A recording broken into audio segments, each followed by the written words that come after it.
En esta inmunopíldora vamos a continuar con la presentación de antígeno y en particular con la presentación por la ruta endocítica o de moléculas HLA de clase 2. Veremos proteínas y mecanismos implicados en esta ruta.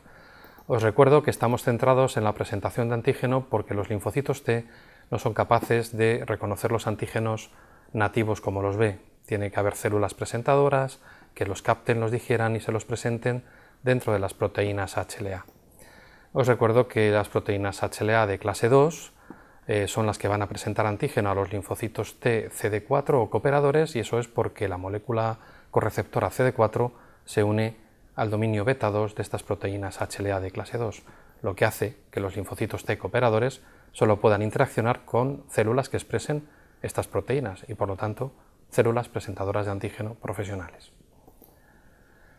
Habíamos visto que en líneas generales los patógenos intracelulares como los virus seguían la ruta citosólica o de clase 1 y que los patógenos extracelulares en líneas generales como bacterias, algunos hongos, seguían esta ruta endocítica o de HLA de clase 2, que es la que vamos a ver con un poquito más de detalle. Para que esta ruta se produzca tenemos que tener repasado el mecanismo de fagocitosis que ya hemos visto en píldoras y temas anteriores. ¿Os acordáis? Se capturan los antígenos, se forma un fagosoma y este fagosoma se fusiona con lisosomas primarios, produciéndose una degradación de la bacteria. Y también, para tener claro esta ruta, tenemos que conocer que hay un nuevo compartimento celular, que es donde se produce la carga de los péptidos, que es el compartimento de carga de péptidos. No obstante, y como en otras ocasiones, para ver en detalle esta presentación de antígeno, vamos a hacerlo con una animación. Las proteínas HLA de clase 2 se sintetizan de modo independiente en el retículo endoplásmico, de hecho se pueden combinar en cis o en tras, acordaros, y para que estén más o menos estabilizadas se hacen acompañar de este complejo de proteína acompañante o chaperón y tapón, que se llama cadena invariante. Así que ahora esta preproteína de clase 2 con la cadena invariante va a ser trasladada al compartimento de carga de péptidos, que es un compartimento que solo tienen las células presentadoras de antígeno, linfocitos B, dendríticas, monocitos macrófagos. Acordaros de esto. Se produce una hidrólisis química y se rompe toda la cadena invariante salvo un fragmento que es el tapón del bolsillo. A este fragmento se le llama clip. Por otro lado, el patógeno, como hemos visto, ha sido endocitado, fagocitado y los lisosomas han hecho su función y han liberado péptidos, entre otras sustancias. Ahora tenemos que conseguir que estos péptidos entren en el bolsillo. Y esto no es posible si no participa otra proteína HLA. En concreto, HLA-DM es la proteína encargada de liberar este tapón o clip, y en ese momento ya sí pueden entrar otros péptidos y introducirse en el bolsillo, y si la conformación es estable, la proteína adquiere su conformación final, va a pasar por el Golgi para glicosilarse y saldrá finalmente a la membrana plasmática. Bien, ¿y qué sucede si a algún patógeno interesa que el antígeno que se presente sea un lípido y no una proteína o polipéptido? Bueno, pues aquí entraríamos en lo que se ha venido a llamar la tercera ruta de presentación.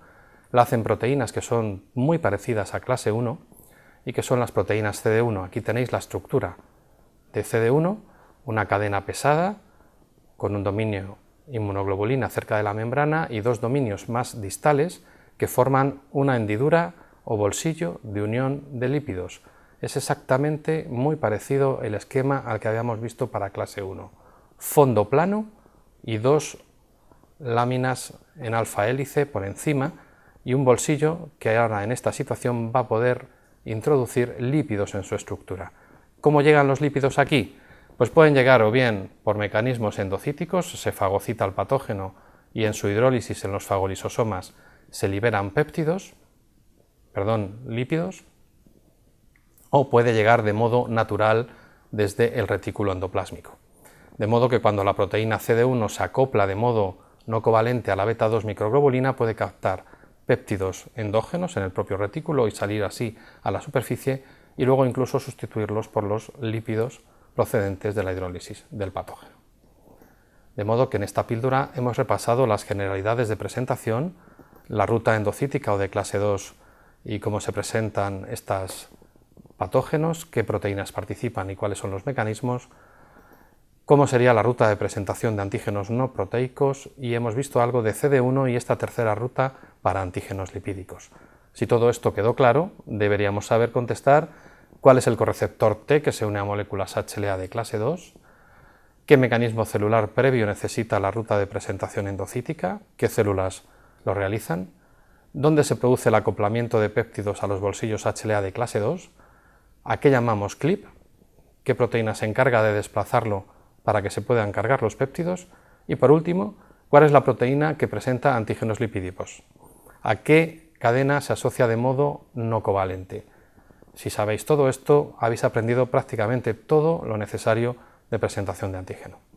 Hasta pronto.